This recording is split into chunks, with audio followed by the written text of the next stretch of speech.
اس قافلے میں رسول کی نواسیاں اور علی کی بیٹیاں کھلے سر رسن بستہ بے محمل و بے کجاوا اونٹوں پر سوار تھیں۔ سیاہ نشانیوں کے بیچ میں عباس سے علمدار کا جھکا ہوا علم آج اس بات کا اعلان کر رہا ہے کہ فرات کے کنارے علمدار کے بازو قلم ہو گئے۔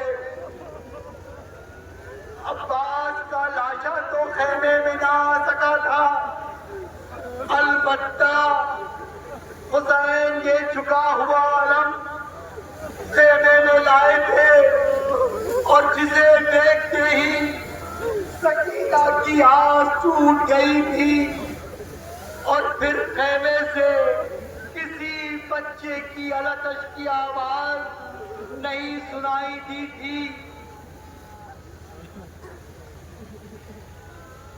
اس علم میں سکینہ کی ننھی سی مشق آج بھی اس کی تشنہ دہانی کی یاد تازہ کرتی ہے۔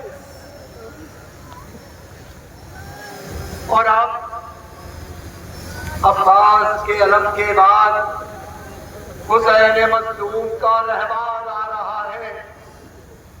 آج اس پر پھول کی چادریں ہیں، ورنہ کربلا میں روزے عاشور اس مرکب پر صرف خون کی چادر تھی۔ اس عصر باوفا نے آخر وقت تک اپنے آقا کو اپنی پشت پر سنبھالے رکھا تھا،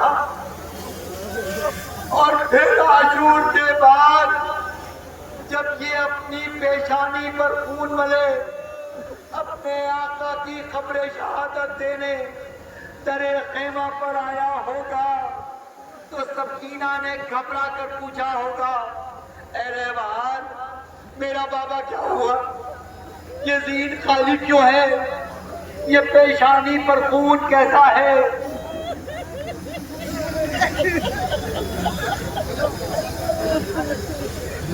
علم اور زلزلہ کے بعد اب رسول کی نوازیوں کی شبیہ ہماری کا اپنے آنسوؤں سے استقبال کیجیے۔ وہ ام کلثوم کی عماریاں ہیں، حسین کی وہ دکھیاری بہنیں جنہوں نے کربلا میں 72 داغ کھائے، جنہوں نے کڑیل جوان علی اکبر کی لاش پر ماتم کیا، جو زندان شام کی سختیاں جھیل کر آ رہی ہیں،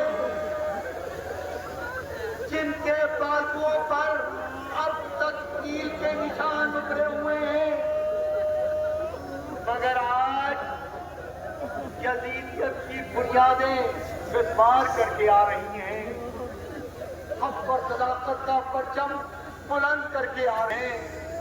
آج ناکوں پر سیاہ عماریاں ہیں، لیکن آقا پر سے قربان کر دیا، جس کے دل میں جوان بیٹے کے پیار کا ارمان گھٹ کر رہ گیا۔ بی بی ہم آپ کو کس کس کا پرسہ دیں؟ ابھی تو آپ کے گوشت کی گرمی بھی کم نہ ہوئی ہوگی۔ اپنے ششماہ علی اصغر کی یاد میں اب بھی آپ راتوں میں چوک پڑتی ہوں گی۔ ہم آپ کی اجڑی ہوئی بات اور سونی گود کو سلام کرتے ہیں۔